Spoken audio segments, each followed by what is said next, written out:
A manhã no Mar de Barents começou num estado de silêncio raramente visto.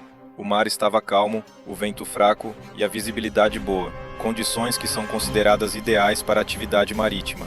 Mas foi precisamente essa estabilidade que tornou o cenário mais digno de nota do que o habitual. O USS Gerald R. Ford estava a deslocar-se na área com todo o seu grupo de combate. O navio, com cerca de 148 mil toneladas e transportando mais de 70 aeronaves, era protegido por contratorpedeiros de mísseis guiados e submarinos de ataque. Segundo os dados de monitorização, todos os movimentos em redor do grupo de navios, num raio de centenas de metros, estavam a ser vigiados continuamente por radar, sonar e outros sistemas de reconhecimento.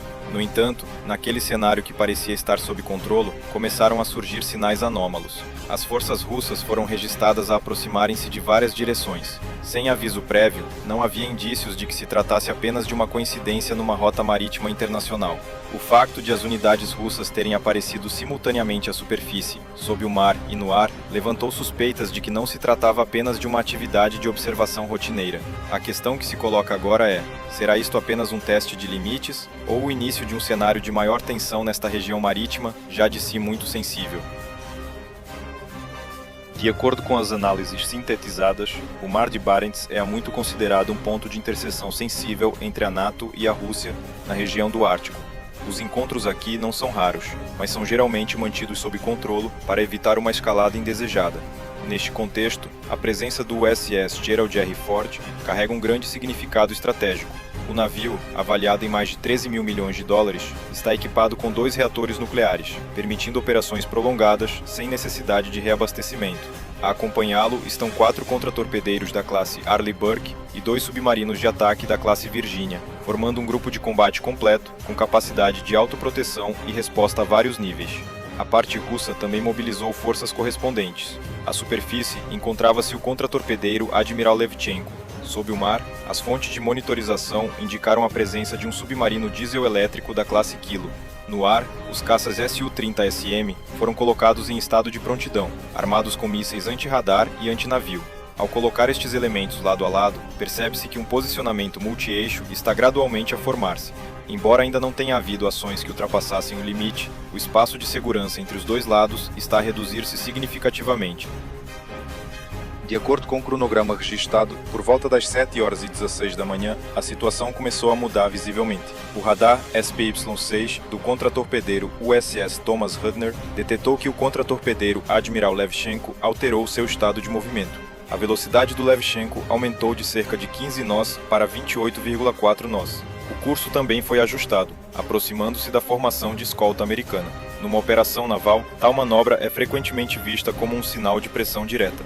Os dados foram transmitidos rapidamente para o centro de comando do grupo de combate. No entanto, o lado americano não alterou a formação nem a direção de movimento. Os navios mantiveram o eixo de marcha, continuando a monitorizar de perto. Quase ao mesmo tempo, o eixo aéreo começou a formar-se. 4 caças Su-30SM russos descolaram de uma base a cerca de 220 milhas náuticas da área de operação do USS Gerald R. Ford. Estas aeronaves transportavam mísseis anti-radiação KH-31P e mísseis antinavio KH-35U.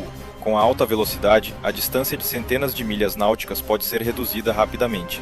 O destacamento simultâneo na superfície e no ar demonstra que se trata de um teste calculado, destinado a forçar o grupo de combate americano a reagir e a revelar os seus procedimentos em situações de tensão. Enquanto a atenção se concentrava na superfície e no céu, as informações recolhidas mostravam que desenvolvimentos igualmente importantes estavam a ocorrer sob o mar. As equipas de sonar do USS Thomas Hudner registraram sinais anômalos no ruído de fundo natural das águas frias. Através da análise, as características acústicas indicaram que se tratava muito provavelmente de um submarino diesel-elétrico russo da classe Kilo.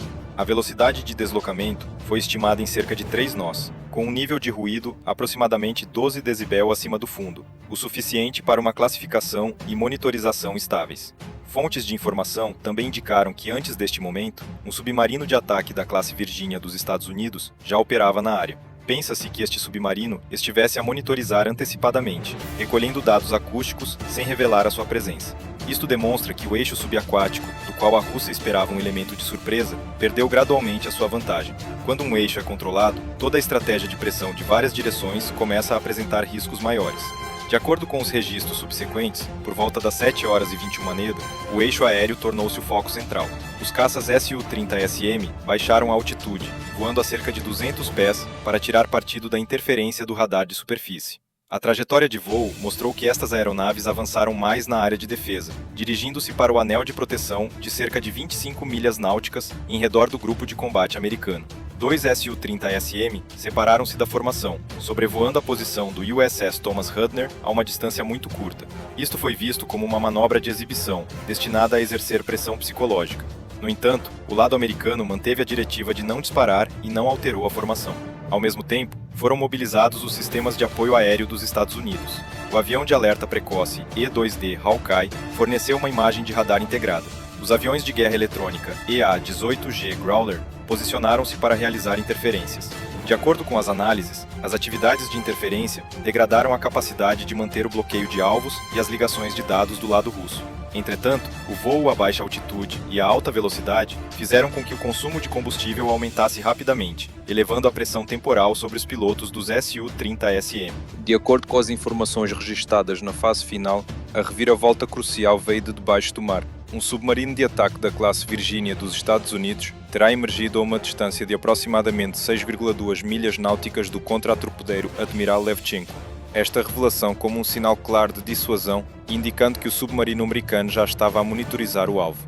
Ao mesmo tempo, foi registado que o Admiral Levchenko bloqueou o seu radar de controle de tiro no USS Gerald R. Ford durante cerca de 31 segundos antes de cancelar o bloqueio. Posteriormente, surgiram sinais de que as forças russas começaram a reduzir a intensidade das atividades. Os caças retiraram-se da área, o contra-torpedeiro reduziu a velocidade e mudou de rumo, enquanto o eixo subaquático deixou de apresentar atividades de aproximação. No final do dia, a parte russa emitiu um comunicado descrevendo todo o incidente como um exercício. No entanto, os dados registados mostram que a linha entre o exercício e o confronto esteve muito próxima. A questão em aberto é se situações semelhantes continuarão a repetir-se num contexto de crescente competição estratégica nesta região.